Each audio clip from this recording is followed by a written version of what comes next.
Olá pessoal, tudo bem com vocês? Aqui quem tá falando é Mirielle Ribeiro e hoje nós vamos para resolução de prova do CAP 2018 na área de contabilidade, mais precisamente da questão 41 até a questão 50, né? Finalizando aí a resolução de prova do CAP 2018, beleza?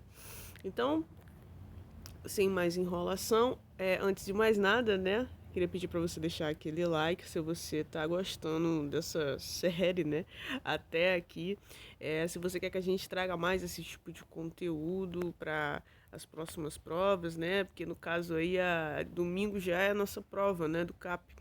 Então, se você quiser que eu acabe trazendo posteriormente mais resoluções de provas dos anos anteriores, deixa um comentário aí, se inscreve no canal e dá aquele like para dar aquela moral, beleza?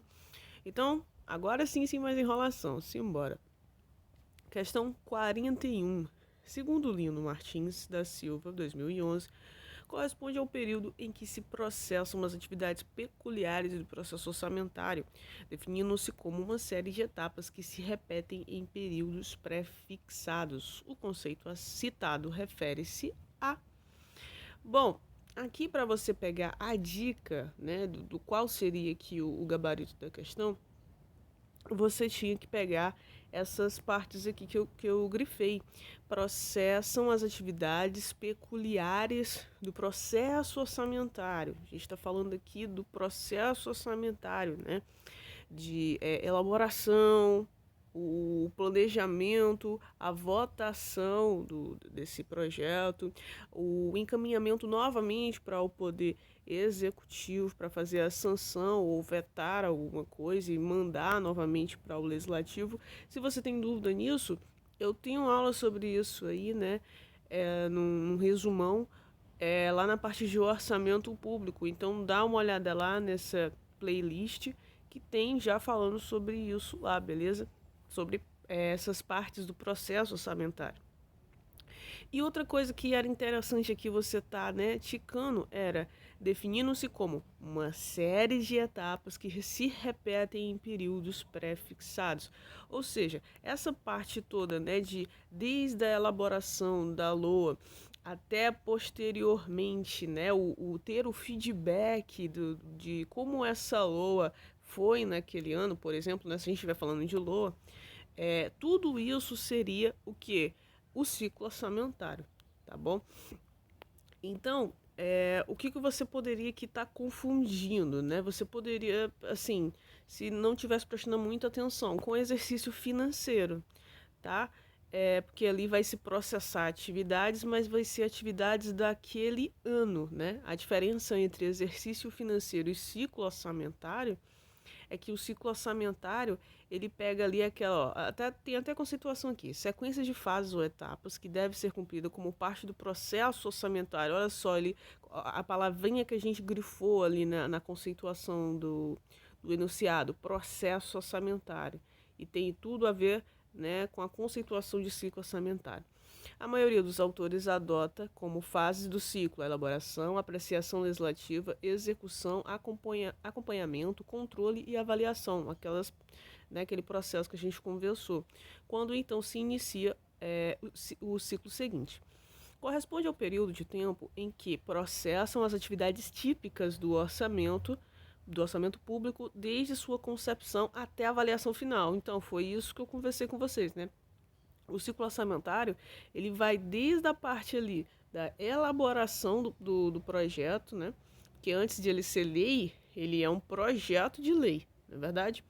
Até ele até ter o feedback dele, né? Por exemplo, se for a LOA, eu tenho uma parte de elaboração dela e posteriormente a avaliação dessa LOA após ela ter sido executada, beleza? E como eu estava falando com vocês, poderia estar acabando confundindo aí, se não tivesse muito atento, com exercício financeiro. Mas como eu também falei, exercício financeiro, ele se refere ao ano em si. Por exemplo, o exercício financeiro da LOA é o ano que ela está vigorando, né? Por exemplo, a lua de 2020 é desse ano de 2020 o exercício financeiro dela, o exercício ali de 12 meses, né? Batendo ali com o ano calendário. Já o ciclo orçamentário, ele não bate com o ano calendário, por quê? Porque ele pega desde a parte da elaboração até posteriormente o feedback para ter uma avaliação dessa LOA, por exemplo, né? Mas poderia ser também PPA e a LDO, tudo bem? No caso, o PPA vai ser ali desde a elaboração dele, aí tem uns 4 anos, né, que ele está ativo e posteriormente a sua avaliação. Então, esse seria o ciclo orçamentário. Os outros aí, liberação de cotas de recursos aqui, né, a letra B, nada a ver aqui a descentralização de recursos, né? A gente tem até uma questão sobre isso mais na frente, não tem nada a ver com o que a questão está solicitando. Movimentação de recursos financeiros também nada a ver, é a mesma coisa aí de descentralização dos recursos. Controle do orçamento, bom, é uma parte, né? Assim, você ter o controle ali, mas acompanhamento, controle, mas o nome do conceito que ele cita é ciclo orçamentário, tá bom? Porque ali eu consigo abarcar todos os processos e não somente um, que é meio que o que a letra C está querendo dizer, né? Ela abarca somente ali uma parte do processo e a conceituação ela quer que você traga ali o nome da conceituação que abarca todos os processos, que seria o ciclo orçamentário, beleza? Então, letra E aí na questão 41, tá bom? 42.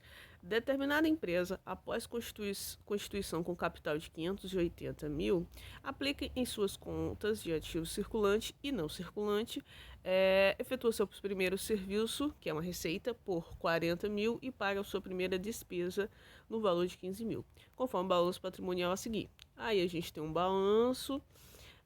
Apura o resultado após os recebimentos e pagamentos supracitados. Supracitados aqui quer dizer que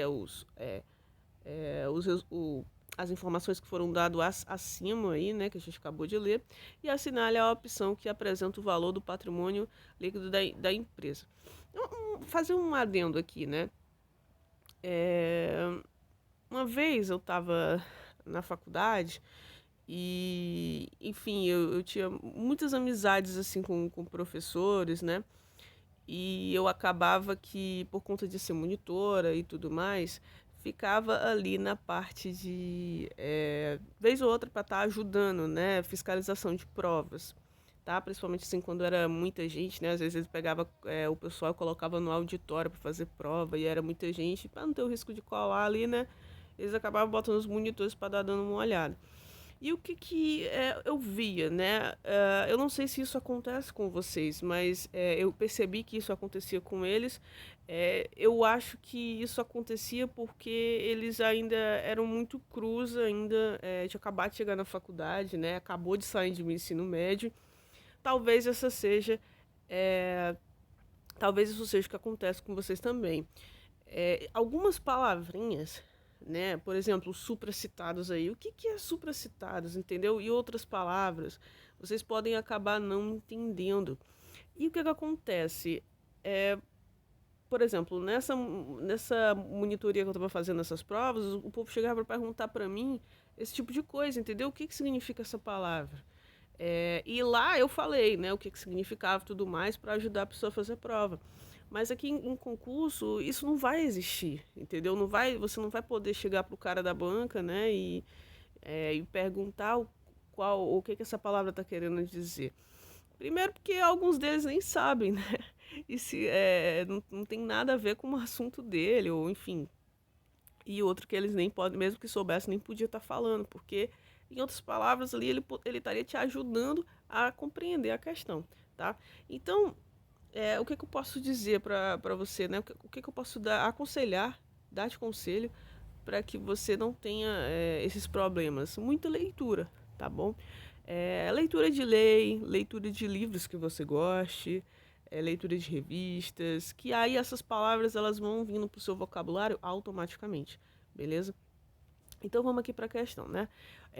Ele está querendo saber o valor do PL da empresa, tá bom? Depois de todas aquelas alterações que ocorreram. Então vamos ler direitinho. Beleza, está pedindo o PL e aí o que ocorre? Esse balanço aqui, ele já tá batendo 580, tanto do lado direito quanto do lado esquerdo. Então tá sussa, beleza. Aí o que ele quer que você faça? Que você contabilize nesse patrimônio as receitas e despesas que ocorreram, tudo bem? E veja se isso afetou o PL ou não, e se afetou, quantos reais aquilo afetou, né? Não a variação, né? Não, você não vai dar só o valor da variação, e sim o valor total do PL posteriormente, beleza? Depois do resultado dessas receitas e despesas, o valor total. Então, o que você tinha que estar fazendo aqui? Tinha que estar pensando em ativo? Tinha que estar pensando em passivo? Não. No caso, ele somente pediu o PL, né? E no caso, as alterações foram só de contas de resultado, receita e despesa. No caso, se fosse contas patrimoniais, né? Sei lá, uma compra de um veículo, uma compra de um imobilizado, uma compra de um intangível, alguma coisa do ativo circulante ali, um estoque, né? Aí você ia ter que realmente dar uma mexidinha ali no seu ativo e tentar bater novamente ali o balanço. Mas no caso, foram só contas de resultado. E você, o que você faz com as contas de resultado? Você leva para a DRE, né? Ou até mesmo ali na parte ali que a gente aprende ali o básico, você leva para a área, né? Para aquele razonetezinho do área. E aí o que você ia fazer? Pô, você bem sabe que o lado direito é o lado onde você coloca as receitas, né, da organização, nesse razonete aí. E o lado direito, e o lado esquerdo, desculpa, é o lado que você coloca as despesas, tudo bem? Ah, por quê? Por que que a receita vai ficar do lado direito e por que que a despesa vai ficar do lado esquerdo? Despesa é devedora, né? Então a gente bem sabe que as contas devedoras ali, até no balanço mesmo patrimonial, elas vão ficar ali do lado esquerdo. E as contas credoras, a gente também bem sabe que elas vão ficar do lado direito, né? Receitas são credoras, despesas são devedoras, tá bom? Essa é a natureza das contas aí, tá? Então o que você tinha que fazer? Pegar essa área aí, botar o valor de 40 mil aqui desse lado, né? Do lado das receitas, tá? Pegar o valor de 15 mil e colocar do lado das despesas, fazer aí, diminuir, né? Um pelo outro e ver que sobrou 25 mil. Como esse 25 mil é positivo, então ele é credor, né? Porque ele vai se configurar como se fosse uma receita ali, né? No caso, o lucro, né? Então, sabendo esse valor de 25 mil, a única coisa que você tinha que fazer era adicioná-lo dentro do balanço patrimonial, dentro lá da parte lá do patrimônio líquido, que é o que você faz quando você encontra o resultado ali, o lucro líquido. O que você faz posteriormente? Você passa esse lucro líquido para o balanço patrimonial. E aí, posteriormente, dentro do balanço patrimonial, na conta de lucros acumulados, que é uma conta transitória, você pega esse lucro e distribui ali para reservas, para constituir mais uma parte do capital social, enfim, para diversas coisas aí para dividendos, né? Enfim, em possibilidades, na verdade. Então, deu 25 mil, você pega esses 25 mil de lucro e soma com o PL que já existia anteriormente, que era 580.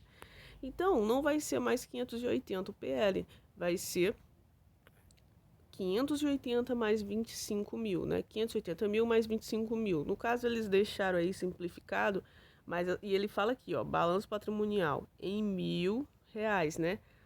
Tudo bem? E ele ainda fala, antes da primeira receita aí, para vocês, né, se tocarem de que tem que colocar ali as informações, e ele deixa bem claro depois embaixo, tá?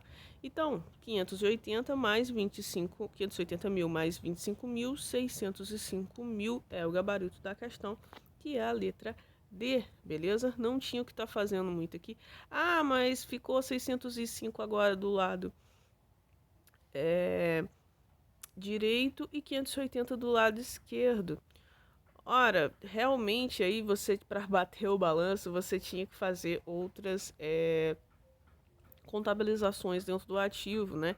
Por exemplo, na parte de receita, quando eu recebo uma receita, ao mesmo tempo que eu acredito essa receita lá na minha DRE, né, como uma conta ali de resultado, eu debito a conta caixa ou a conta clientes, duplicatas, enfim, eu tinha para bater o balanço ali, eu tinha que colocar 25 mil do outro lado também, né?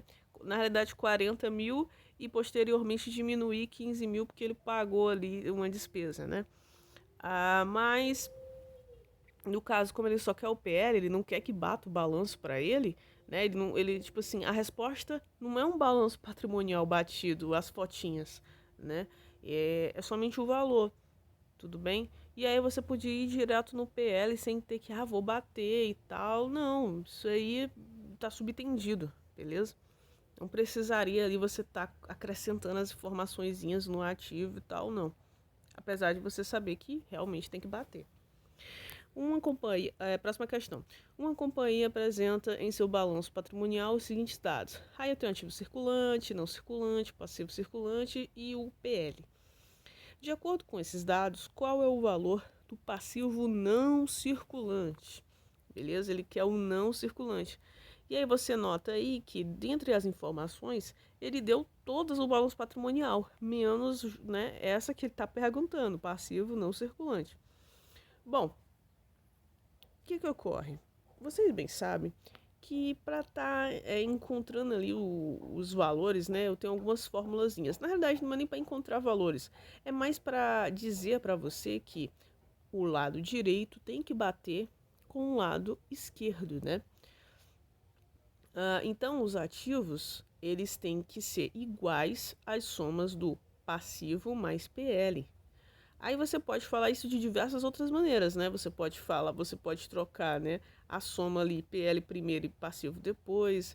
Você pode inverter, né, mudar ali depois da igualdade sem nenhum problema, né? Contanto que PL mais passivo seja igual a ativo, ou ativo igual a passivo mais PL, enfim, diversas variações, tudo bem?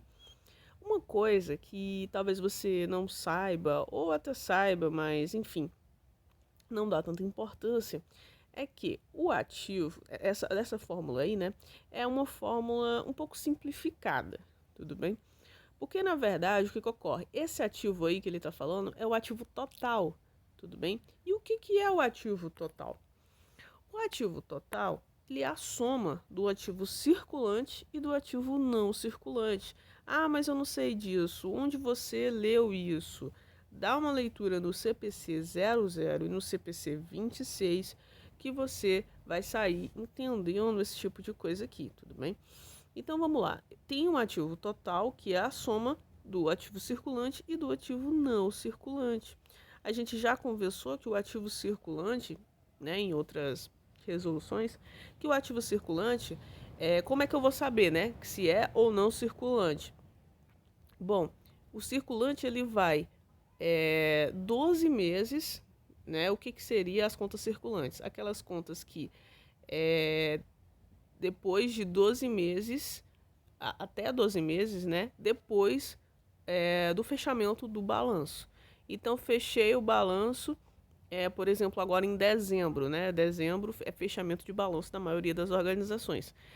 Por exemplo, se entrou um produto agora, ou eu contratei um investimento que eu considero ele temporário, eu quero colocar ele no circulante. Ah, mas ele realmente se enquadra no circulante? Pô, deixa eu ver. Eu vou vendê-lo ele, ou liquidá-lo, né? Melhor dizendo, eu vou liquidar esse produto.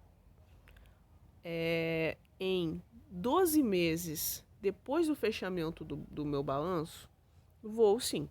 Então, ele é circulante. Após isso, é não circulante. Aí o exemplo, fechamento do balanço da maioria das empresas é agora em dezembro. Então, se eu pego um produto agora e considero ele circulante, ele realmente tem que ser liquidado até 12 meses após o fechamento do balanço, que é esse mês de dezembro. Beleza? Isso é circulante. Não é só o ano ali que ele foi contratado. Porque, por exemplo, se eu comprasse aquele produto em dezembro, eu tinha que dar conta de vender ele ainda em dezembro, né? Já que se circulante é só um ano, né? Só o ano ali, então eu teria que dar conta de vender ainda em dezembro tudo. Por exemplo, você comprou ali, sei lá, 20 mil unidades de um produto, né? Você fez estoque, aí não teria como. Então, é 12 meses depois do fechamento do balanço. Tudo bem? Até 12 meses. Beleza? Até. E passando disso, é um ativo não circulante. Tá bom? E o que ocorre? Dentro do ativo não circulante, eu ainda tenho outras continhas que eu realizava a longo prazo, o imobilizado, os investimentos e o intangível. Beleza? Passando para o próximo, a gente também tem o passivo total, que vai ser a soma do passivo circulante e do passivo não circulante. E a regrinha do circulante é a mesma, tudo bem? Para ativo circulante, para passivo circulante. Não circulante também, tanto para ativo como para passivo, tá bom? A mesma historinha ali de até 12 meses após o fechamento do balanço, beleza? Bom, o que mais? Voltando aqui para a questão, né? Após essas explicações dessas conceituações aqui dessas contas. No caso, ele quer o passivo não circulante, beleza? E aí o que você ia fazer? Você ia pegar a fórmula do ativo total e do passivo total e destrinchá-la, né? Como a gente fez aqui. Eu sei que o ativo total é o quê? Não é só ativo total, né? É o ativo circulante dentro dele. Ativo circulante dentro do ativo total é o ativo circulante mais o ativo não circulante, que dá o ativo total. E o passivo total é o passivo circulante mais o passivo não circulante, que vai dar ali o meu passivo total. E eu somei aqui mais PL, por quê? Porque para o lado direito tem que ser igual ao lado esquerdo, não é verdade? E o lado direito não é a soma do passivo total mais o PL, entendeu? O que eu fiz? Eu só abri, né? Eu só expandi e detalhei mais a conta do passivo total. Eu dividi ela em passivo circulante, passivo não circulante e somei mais o PL. E fiz a mesma coisa no ativo total. Essa também é uma forma de fazer o cálculo aí para poder bater, né, o lado direito com o lado esquerdo, você destrinchar, você separar, né, e detalhar mais que aqui é circulante, aqui é não circulante, entendeu? E com isso, né, essa formulazinha aqui básica era o necessário para você estar podendo encontrar o passivo não circulante, porque o nosso passivo não circulante que está aí em vermelho, né, seria aí o tal do X, né? Você ia pegar o quê? Acrescentar os dados que ele dá na questão e fazer aí uma continha até simples, né, de matemática, tudo bem?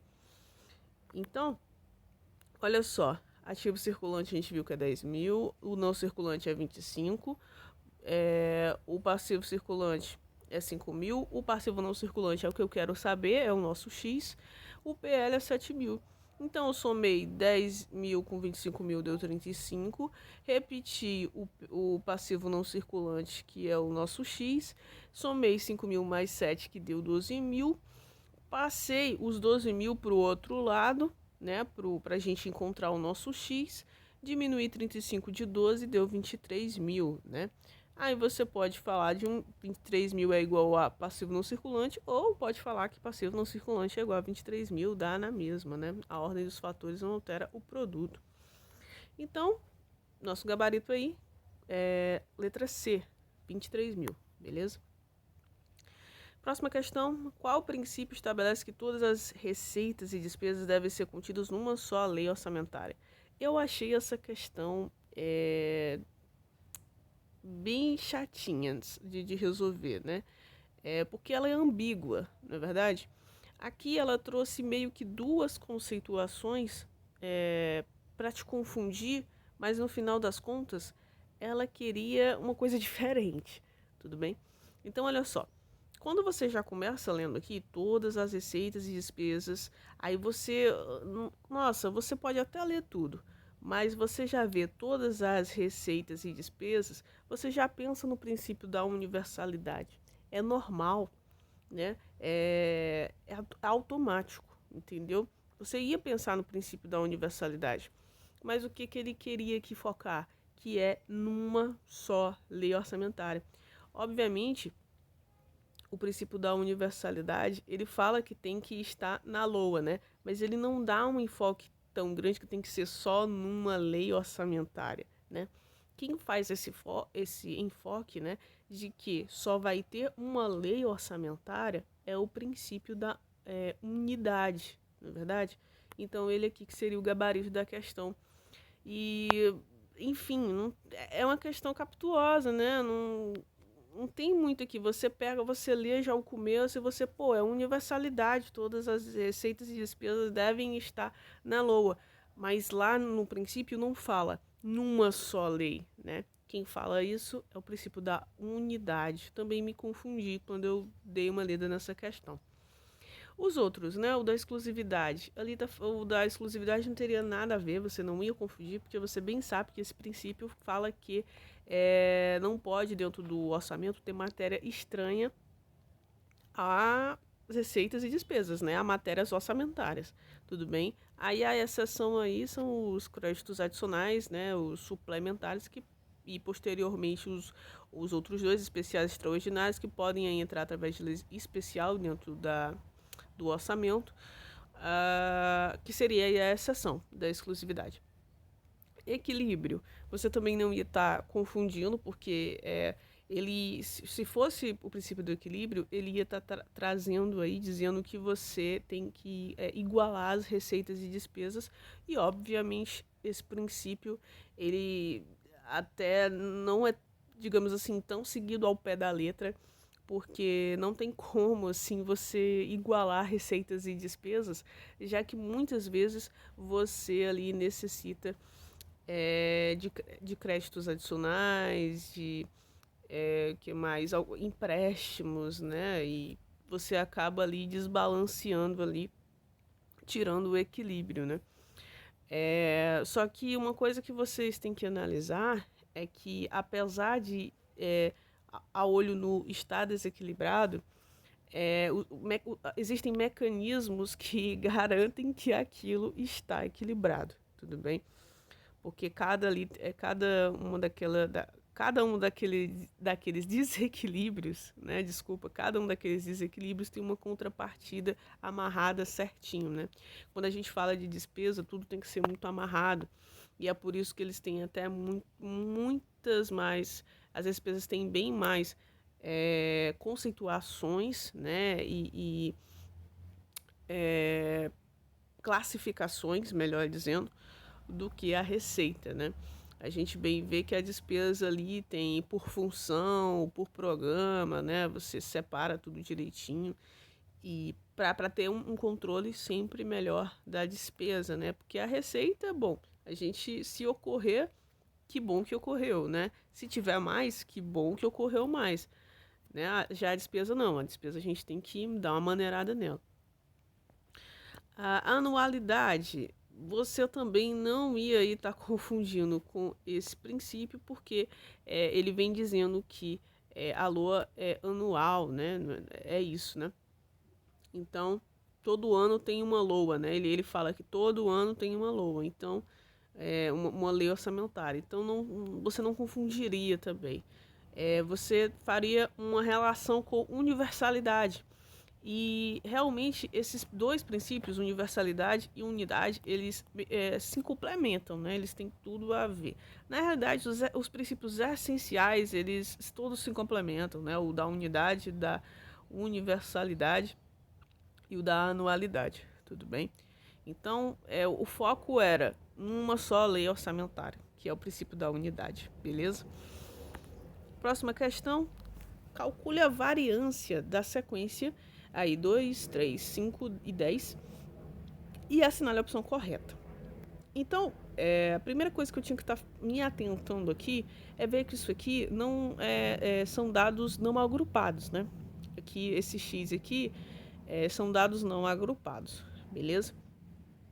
E sabendo disso, eu sei que eu não preciso me preocupar de achar, de fazer um ponto médio e tudo mais, porque se estivesse dentro de uma distribuição de frequência, e tendo classes e tudo mais, né? Até mesmo se não tivesse classe, mas tendo uma frequência, você teria ali que encontrar o ponto médio, né? Se tivesse dentro da classe, mas se não tivesse, não precisaria encontrar, e depois multiplicar pelo valor da frequência, né? Que aquele dado se repetiu, para só então poder somar tudo e dividir pelas quantidades, né, de dados existentes, beleza? Então, como aqui é dados não agrupados, não há uma frequência que eles se repetem e tudo mais, né? Não está dentro de uma tabela de distribuição de frequência. Então, você pode, não precisa estar fazendo roll, né? Porque aqui é uma média normal, nem nada. O que você está fazendo? Para encontrar variância, né? Antes de mais nada, você tem que ter uma medida ali que você vai se basear para poder fazer a sua variância, né? No caso, geralmente é a média, mas há casos que ele solicita a moda, a mediana, só que a questão tem que dizer, obviamente. Esses são casos muito mais assim incomuns, porque geralmente será a média, tudo bem? E como até é subentendido, ele não fala nada, entendeu? Porque se for ao contrário, ele vai falar, mas é muito incomum isso ocorrer. Então, primeira coisa que você estaria tendo que fazer aqui era encontrar a média, tá? Como é que você encontra a média aqui para esses dados? Soma todos e divide pela quantidade de dados existentes. No caso, é o 2, o 3, o 5 e o 10. São 4 dados. Então, você ia somar tudo e dividir por 4, né? Porque são 4 dados. E aí você ia encontrar o valor da média 5, né? Então, a média desses valores, dessa sequência, é 5. Beleza? Sabendo disso, aí você poderia partir para a fórmula da variância. E o que é solicitado, né, nessa fórmula para você achar a variância? Você tem que pegar a média e diminuir ela do dado que foi dado aí na sequência X, beleza? Então, eu peguei a média 5 e diminuí pelo dado que é o número 2. Eu peguei o 5 de novo, que é a média, e diminuí pelo dado 3. Eu fiz a mesma coisa com a média 5 e o dado 5, o dado 10, né? E a média 5. No caso aqui, o número da frente sempre vai ser o maior número entre o dado e a média, né? Isso a gente consegue observar no caso aqui do 10 menos o 5, né? Do dado 10 menos o 5. Mas você não precisa se preocupar de, tipo, colocar, por exemplo, 5 menos 10. Você não precisaria se preocupar com isso. Por quê? Se vai ficar negativo quando diminuir. Por exemplo, se eu tivesse aqui no começo colocado 2 menos 5, não teria problema. Por quê? Porque quando você fizesse 2 menos 5, ia dar 3 negativo. Só que você está vendo aí que tem um 2 e um aí, né? Que o resultado que der, você vai ter que elevar ao quadrado. E todo número negativo que você eleva ao quadrado, ele fica positivo.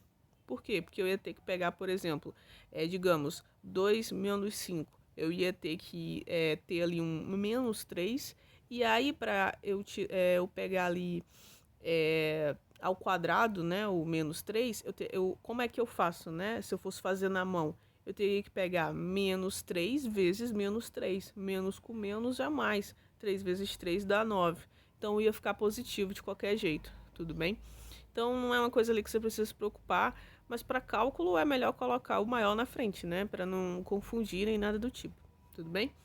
Então, você posteriormente eleva todos ao quadrado, faz ali a diminuição ali, né? E depois eleva ao quadrado. O primeiro dá 9, o segundo ali dá 4.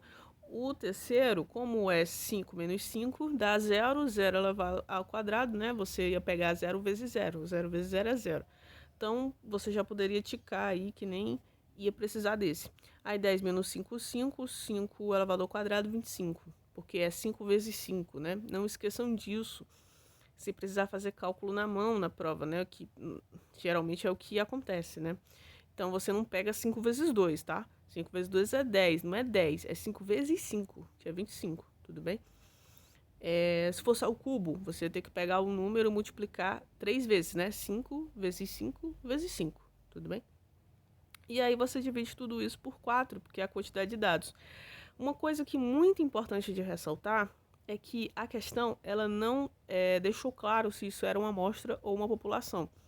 Então aqui a gente vai utilizar a fórmula da variância da população. E o que muda da população na fórmula, né, para a amostra? É que esse 4 aí, né, que está dividindo aí os valores de cima, na população, ele vai ser o número de dados existentes, né? Que você está analisando. No caso, é o 2, o 3, o 5 e o 10. São 4 números. Mas na amostra, você teria que pegar o 4 e diminuir por 1. E esse 1 é da fórmula já da amostra, beleza? Então, no caso aqui, a gente não usou esse menos 1. Por quê? Porque ele não deixou claro na questão que era para calcular a variância da amostra. Ele não falou nada. Então, a gente leva em consideração que isso aqui é uma população, beleza? E sendo uma população, a gente não coloca o menos 1 ali no 4, tá bom? E aí você soma os valores ali de cima, 9, 4, 25, dá 38, né, se eu não me engano. E dividir ele por 4, sem colocar o menos 1, porque é uma população, ficou subentendido. E você encontra a variância aí, 9,5, tá? E se ele pedisse o desvio, né? O desvio padrão, você ia pegar e tirar a raiz quadrada de 9,5, né? Que o desvio padrão não é raiz quadrada, tudo bem? E é isso aqui. Questão 45, gabarito letra B, tudo bem? 46. Assinale a opção que apresenta os estágios da receita orçamentária. Receita orçamentária é o PLAR, né, tropa? A previsão, né? A parte ali de planejamento, né? Mas no nome mesmo é previsão. O lançamento, arrecadação e recolhimento. Esses são os estágios da receita. Se você soubesse os estágios da receita, obviamente você iria certinho na questão. Mas no gabarito, né? Mas se você não, se você também soubesse os da despesa, que se você sabe um, obrigatoriamente você tem que saber o outro, que é ali a fixação, né? O empenho, a liquidação e o pagamento, você também estaria ali tendo 100% de confiança no seu gabarito, tudo bem?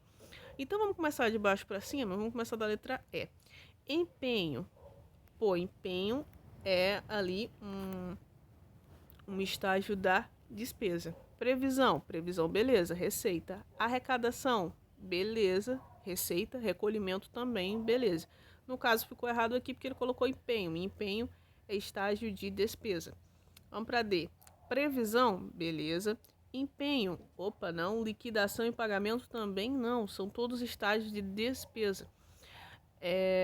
Letra C. Previsão, tudo bem. Lançamento, pera aí. Será que lançamento é? Sim, é. Arrecadação, beleza, testando vocês. E pagamento não. Pagamento aí é de despesa, né? Lembra aí, o da receita é previsão, lançamento, arrecadação e recolhimento. É o PLAR, né? Que a gente até colocou aí na aula essa frasezinha para vocês decorarem, né? As primeiras palavrinhas aí dos estágios. Vamos para B. Empenho. Não. Empenho não. Nem liquidação e nem pagamento. No caso aqui, o da B só veio o correto a arrecadação. Letra A. Tem que ser a certa, né? Previsão, lançamento, arrecadação e recolhimento. Show. É essa mesmo. Tá bom? Uma coisa aqui que eu tenho que ressaltar é que poderia vir, né, o gabarito correto sem a previsão, sem o estágio previsão. Ou a questão poderia estar solicitando aí os estágios da despesa e está vindo sem o estágio da fixação. E isso é muito comum, tá? Porque existem autores que acreditam que os estágios da receita e da despesa, né, né, por exemplo, da receita, ele não vai ter a previsão, ele começa pelo lançamento, arrecadação e recolhimento, e o da despesa vai começar pelo empenho, liquidação e pagamento, tudo bem? E já tem outros autores que acreditam que sim, a previsão ali é um estágio da receita e a fixação é um estágio da despesa, tá? Mas, assim, não tem nenhum errado e nem outro certo, né? São autores e a gente tem que seguir aí essas diretrizes. E é só falando, o que eu quero passar para vocês aqui é que se não tivesse previsão aqui, estaria certo também, tá bom? E se fosse o da despesa e não tivesse fixação, também estaria certo, como até foi o caso, se eu não me engano, da prova do ano passado, que caiu sem a fixação, perguntando os estágios da despesa, tá bom? Questão 47. O lucro contábil ajustado, de acordo com as exigências do imposto de renda, denomina-se lucro real, que é sinônimo de... Eu achei essa questão totalmente deslocada. Não é uma questão difícil, tudo bem? Não é difícil, mas eu achei deslocada, porque ele fala aqui sobre contabilidade tributária, né? E o intuito, pelo menos até onde eu compreendo ali das atividades que vão ser desempenhadas no cargo ali de cabo, o intuito ali, e principalmente em órgão público, né? O intuito ali não é estudar contabilidade tributária empresarial, né? O intuito ali é estudar, ter conhecimento, né, da área de contabilidade pública, tá bom? E isso aqui não é aplicado à contabilidade pública, é aplicado à contabilidade empresarial, né, para você poder ali... Porque é o seguinte, né, explicar melhor para vocês o que é isso aqui, né, para quem não sabe. As empresas, elas ali têm que arrecadar os seus impostos, né, e recolher ao fisco, né?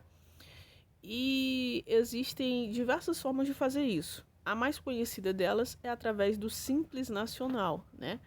Que tem ali as empresas que são MEI, né? EPP e empresas de pequeno porte. Então, elas podem adotar o Simples Nacional, né? Não é que elas devem, elas podem, tudo bem? E o Simples Nacional, né? Ele tem esse nome aí porque você não precisa fazer muitos cálculos para poder estar achando ali o valor dos impostos, tudo bem? Principalmente imposto de renda, contribuição social, esse tipo de coisa. Você não precisa fazer cálculo, ter uma DRE organizada, entendeu? E ficar se preocupando muito com a contabilização das contas. E é bem isso que ocorre, né, nas empresas pequenas, tá bom? Eles não têm tanta preocupação com a contabilidade da organização. Mesmo que seja... e vocês bem sabem que mesmo que seja pequena, você tem que ter o mínimo ali de controle, né? E eles não têm muito e acabam optando pelo Simples Nacional, porque já vem tudo, você baixa ali a guia, né? Já vem tudo ok, tudo pronto, você só faz o pagamento e dependendo ali da faixa, né, que você gastou, o cálculo é muito fácil. Você se enquadra num percentual, você aplica esse percentual ali no faturamento que ocorreu ali no mês e pronto, entendeu? Você tira aquele percentual do faturamento que teve, que é de acordo ali com a legislação e tudo bem, sussa, beleza. Mas você pode fazer isso também, arrecadar esses impostos de modo mais assim separadinho, né? E tendo, no caso, você teria que ter mais controle ali, um pouco mais controle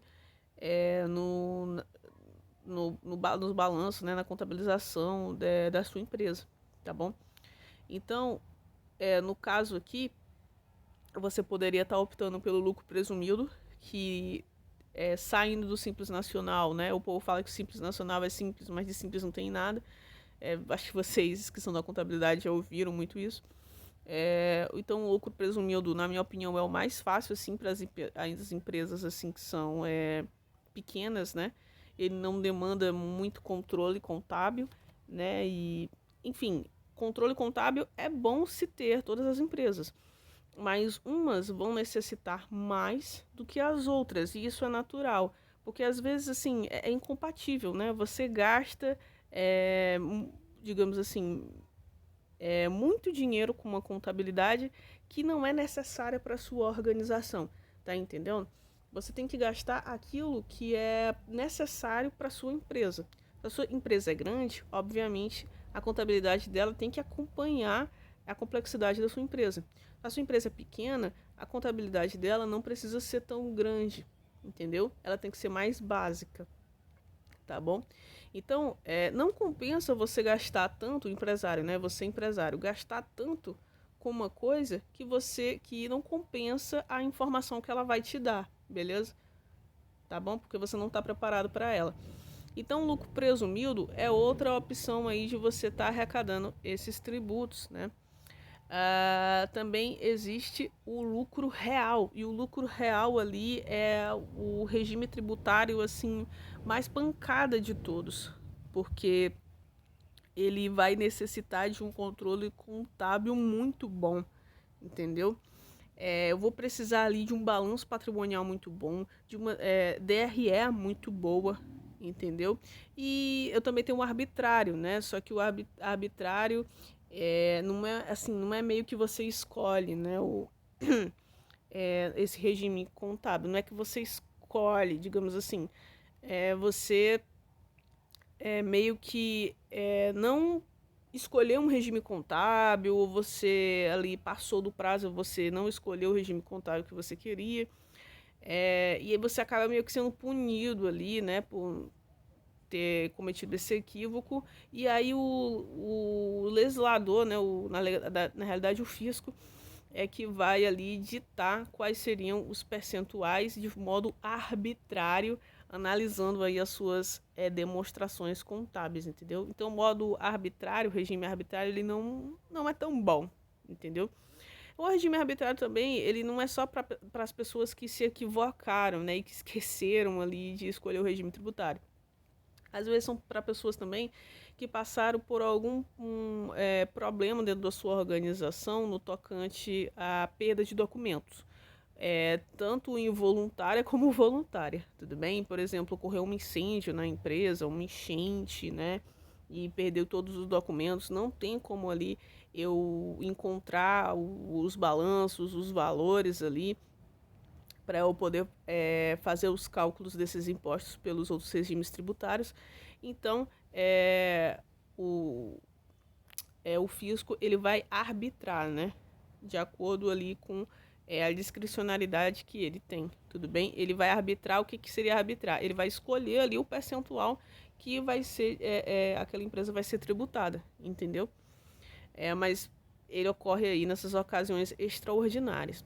Falei demais essa questão, né? Mas, enfim, o que eu quero dizer aqui? Como eu estava falando, o lucro real ele é o mais pancada de todos, né? O que você é o mais complexo e é o mais detalhado e o que as organizações têm que ser mais organizadas, tudo bem? Geralmente o lucro real vai ser aplicado nas SAs, né? Porque são empresas ali de nível, né? Muito alto ali no mercado, tá bom? E o que ocorre?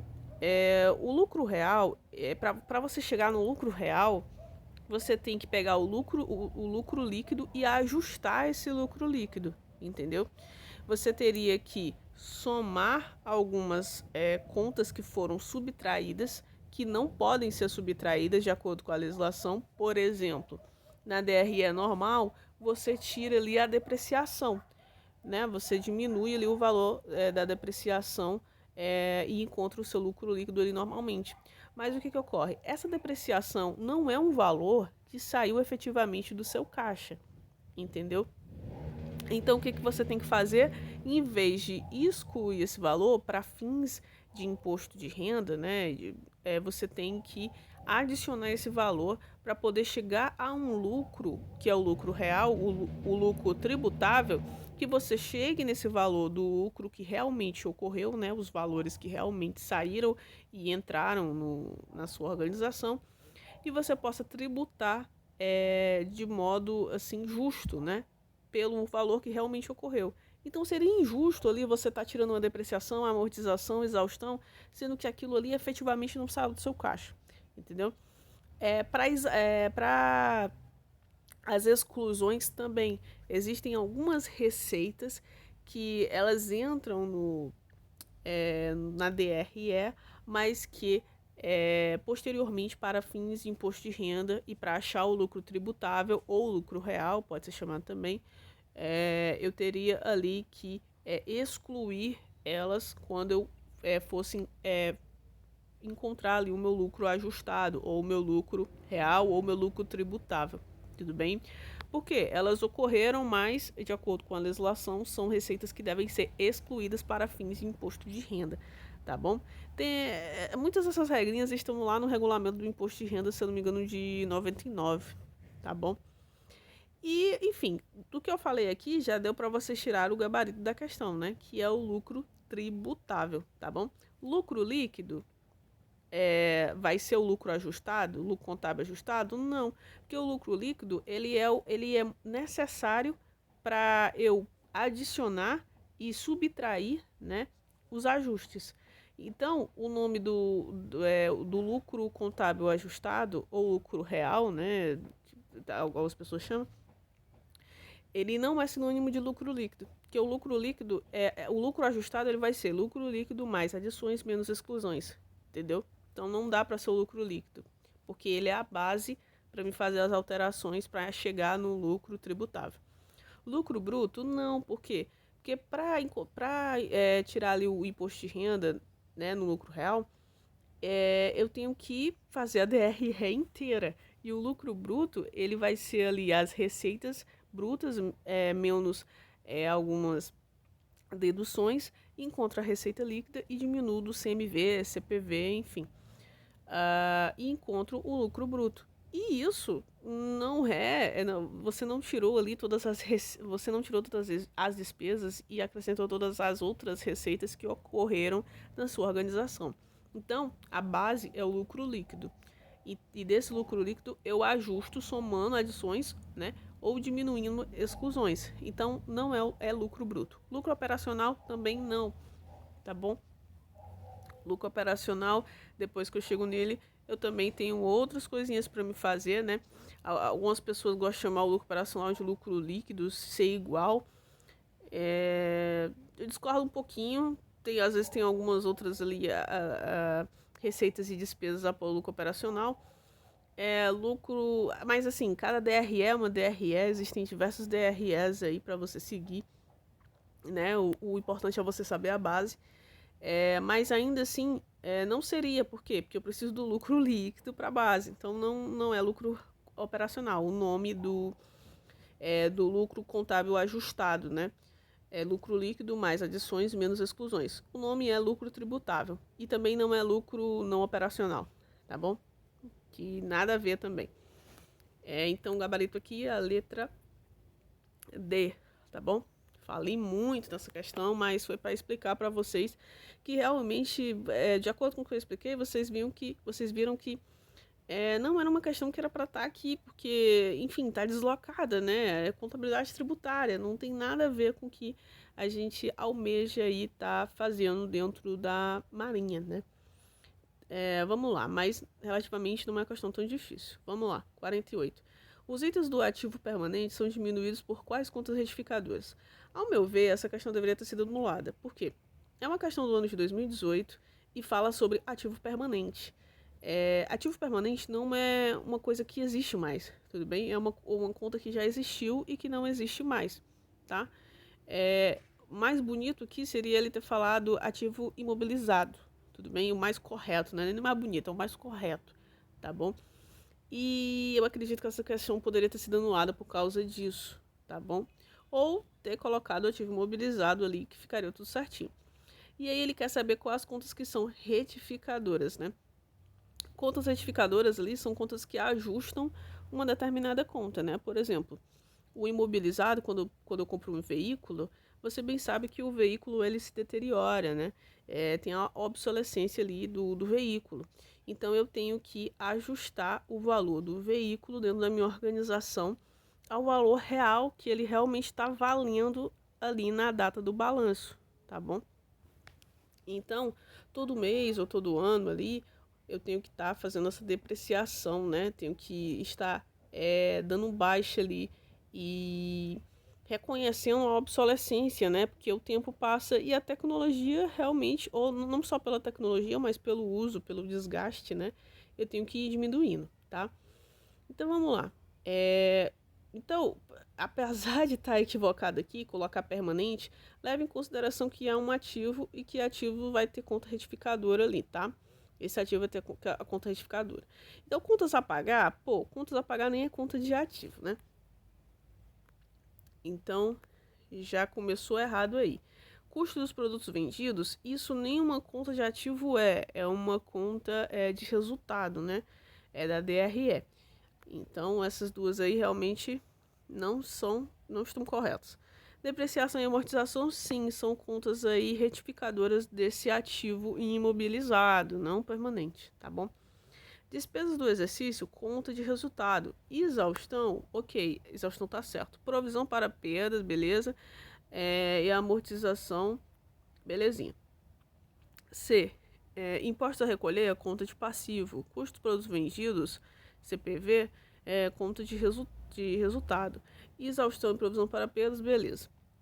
A depreciação, exaustão, amortização e provisão para perdas. Esse aqui seria o item mais correto, tá bom? Então o gabarito seria aqui a letra D. Vamos ver se o outro tá, né, se tá certo ou se tá errado. Imposto a recolher já começou errado, é passivo. Prejuízos acumulados é uma conta de PL. Custo dos produtos vendidos é uma conta de resultado, tá bom? Então, gabarito aqui, letra D, apesar dessa questão, na minha opinião, poder ter sido anulada. C, o C, ó. Ai meu Deus, de onde eu tirei esse C? 49. Uma determinada fábrica de calçados produz sandálias, botas e chinelos, conforme a tabela abaixo. No mês de maio de 2018, devido a uma paralisação nacional, essa fábrica foi obrigada a reduzir a quantidade de horas máquinas em sua produção. Então, o que ocorre aqui? A empresa está passando por um momento de crise, né? E a gente vai analisar isso aqui mais na frente. Vamos continuar lendo. O total de horas necessárias para atender a sua demanda mensal é 114.750 horas. E no referido mês, que é o mês, né, de paralisação, passou a ser de 80.325 horas.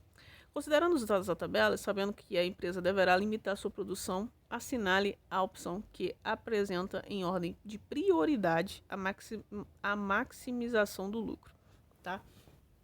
Então, o que ocorre aqui? Ele deu uma tabelinha e tal, tem a margem de contribuição, o tempo que se faz cada produto, a margem de contribuição total, as quantidades e o nome dos produtos, né?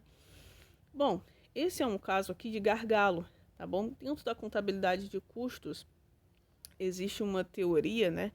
Que é a teoria do gargalo, que diz assim, diz mais ou menos assim, que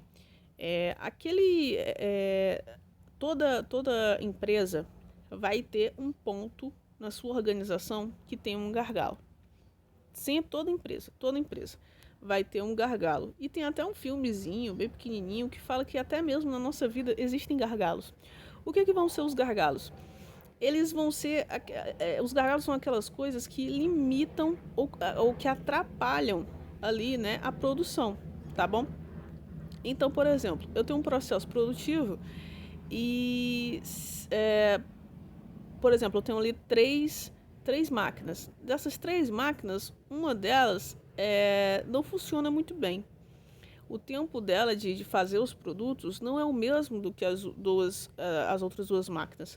Então, o que acontece? Essa máquina que não produz muito bem, que demora a produzir, ela é o meu gargalo. E o que acontece? O que eu tenho que fazer? Eu tenho que resolver esse gargalo. Só que quando eu resolvo um gargalo, sempre tem um outro, entendeu? E a vida do empresário, né, é assim, é de tipo resolver gargalos. E sempre que eu resolvo os gargalos, sempre aparece um outro, tudo bem? E isso, né, é a busca incessante de uma eficiência para uma melhor eficácia, beleza? O que ocorre aqui? O nosso gargalo é que as horas diminuíram, tudo bem? Por conta de uma paralisação nacional, tá bom? Então, no caso aqui, essa é a parte aqui importante aqui da questão, né? E eu vou ter que, por exemplo, eu tenho aqui diversos produtos, né? E eu tenho diversas quantidades desses produtos. E eu, sendo um empresário, eu tenho que pensar assim, poxa, eu tenho um gargalo. Eu tenho uma diminuição de horas mas eu sei que para fazer todos esses produtos eu preciso de bem mais horas do que a diminuição que ocorreu. Mas eu tenho que pensar qual produto eu vou priorizar fazer. Qual produto, dentre uma quantidade menor de horas, eu devo priorizar e qual produto eu devo fazer menos quantidades, levando em consideração a margem de contribuição, né? O quanto que ele oferece à minha organização, digamos assim, de lucro, né? Em relação ao tempo, tá bom? Então, quando eu trabalho com gargalo, dentro de um processo produtivo, é desse jeito, né? Eu tenho que priorizar. Às vezes ele fala assim, às vezes ele dá ali uma quantidade de horas limite, ou às vezes ele dá a quantidade dos produtos limite. Eu só posso fazer tantos produtos porque tenho tantos reais de matéria-prima, entendeu? Então ele tem que priorizar ali se ele vai fazer primeiro o chinelo, ou bota, ou sandália. Qual o primeiro ele vai fazer, qual o segundo e qual o terceiro que ele vai fazer, entendeu? Então, como eu faço isso aqui? Eu tenho que levar em consideração a margem de contribuição e o fator limitante que é o tempo, tá bom? Então, aqui eu não preciso fazer o cálculo de quantas quantidades de produtos vão ser feitas, priorizadas, né, no total e qual que vai ser priorizado menos. No caso aqui, ele só quer saber qual é o mais vantajoso de em termos de margem de contribuição em relação ao tempo, tá? Então, o que eu faço? Eu pego a margem de contribuição e divido pelo fator limitante. No caso, a margem de contribuição, eu poderia pegar a total, né? Ou creio que eu poderia pegar a total ou a unitária. Eu dou uma pausazinha aqui para fazer o cálculo pela margem de contribuição total e também daria certo, beleza?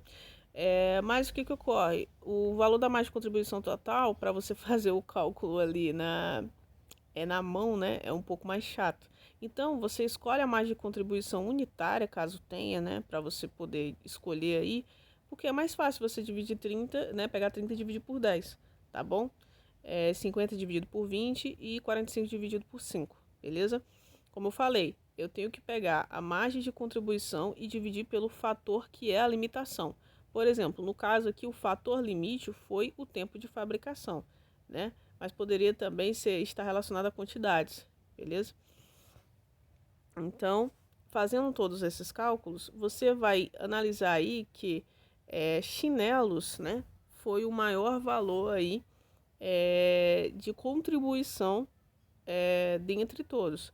Então, se eu fosse priorizar, eu ia ver assim qual produto que seria que eu fabricaria as quantidades totais, as 2.750 unidades, e gastar todas as horas, né, em 2.750 unidades, eu gastaria com os chinelos. Por quê? Primeiro, ele dá uma boa margem de contribuição e o tempo de fabricação dele não é tão alto, beleza? E quando a gente fez, né, na fórmula margem de contribuição por fator limitante, ele acabou saindo aí mais vantajoso do que todos os outros. Então, se a gente fosse aí, né, fazer até o cálculo, né, se fosse em quantidades, por exemplo, né, e tivesse ali que consumir matéria-prima, a gente poderia fazer aí 2.750 unidades totais, né, já colocaria em chinelos. E aí, posteriormente, o valor maior é o das sandálias, né? Que tem uma contribuição de 3 aí, né? Então, era outro que eu também poderia fazer as quantidades totais, as sandálias. Então, eu ia fazer totais, né? 2.750 aí de chinelos e 3.100 de sandálias. Eu ia fazer totais. Do que sobrasse, se caso fosse matéria-prima, eu ia fazer as botas, né? Porque foi o último aí que deu 2,5 aí de contribuição, tá? Então, por exemplo, sobrou 1.000 unidades, mas geralmente eu faço 3.500 unidades de botas, mas só sobrou 1.000 unidades para ela, porque ela, assim, apesar de ter uma margem de contribuição boa, ela demora muito tempo para ser feita, demanda muitas horas. Então, essas 1.000 unidades seriam dedicadas a essas botas aí, né? Eu ia deixar elas por último. Tá entendendo como é o processo quando eu tenho um gargalo. Então, se ele pedisse aí, né, digamos, quantas botas, por exemplo, se ele dissesse assim, que já sabe ali qual é a quantidade, né, de qual é, o que ele vai privilegiar, mas ele queria saber quantas botas ele ia fazer através desse privilégio, né? Aí, sobrou, sei lá, 1.000 horas para ele. Quantas horas sobrou para ele poder fazer essas botas? Tantas horas, sei lá, 1.000 horas, entendeu? Ou então, se fossem produtos, só sobrou 1.000 produtos, então só vou fazer 1.000 produtos porque eu já priorizei os outros dois que têm melhor contribuição dentro do fator limitante, beleza? Então aí era o que a questão poderia estar pedindo também. Mas no caso, ele só pediu ali a ordem de prioridade de fabricação, que no caso é o que? Chinelos, sandálias e botas, porque tiveram uma maior contribuição em relação ao fator limitante. Beleza? Última questão, segundo Picitelli, 2014, corresponde à liberação de recursos pelos órgãos setoriais de programação financeira para entidades da administração indireta e entre estas. E ainda das entidades da administração indireta para o órgão da administração direta ou entre estes, se de diferentes órgãos ou ministérios. No caso aqui, o que você tinha que estar sabendo, né? Dando uma focada aqui nesse de diferentes órgãos e ministérios, se você não tivesse dado uma lida na legislação que fala sobre isso, beleza? Porque tem uma que fala, tipo, tirou isso aqui do mesmo jeito, copiou e colou, tá? Mas se você não soubesse, você tinha aí que sofrer um pouquinho e analisar que ele está falando aqui de diferentes órgãos e ministérios. Por quê? A priori, né? Do que ele está falando aqui? Ele está falando da programação financeira. E eu já gravei um vídeo falando sobre esse assunto, beleza?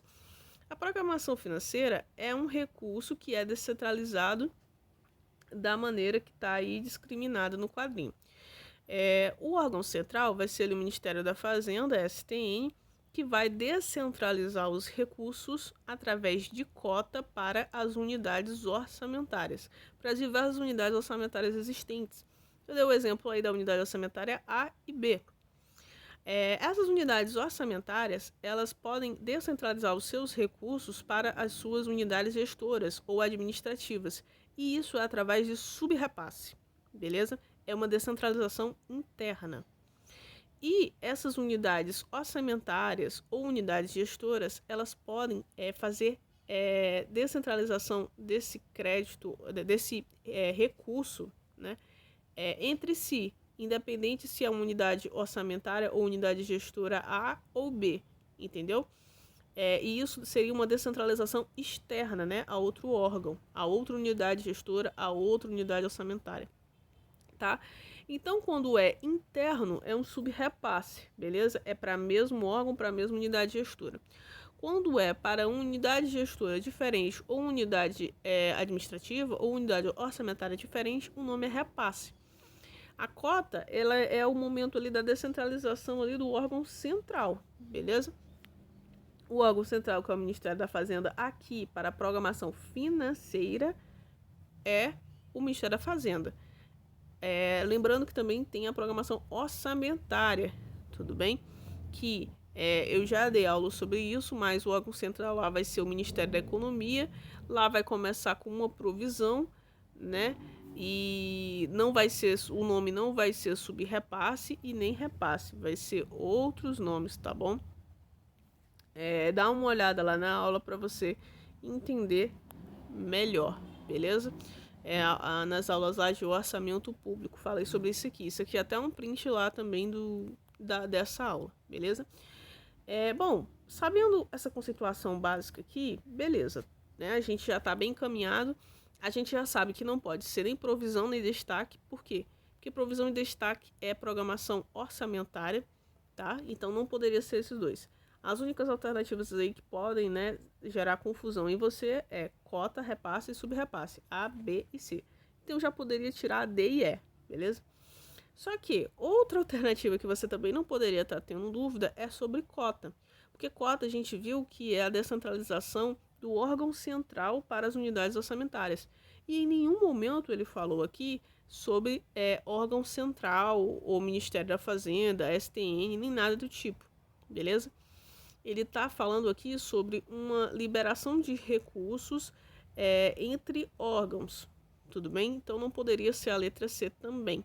Só que agora que surge a dúvida, né? Porque você não está entendendo muito bem, por conta da conceituação ser meio embaralhada, se é um subrepasse, se é uma descentralização interna, ou se é uma descentralização externa, que é um repasse.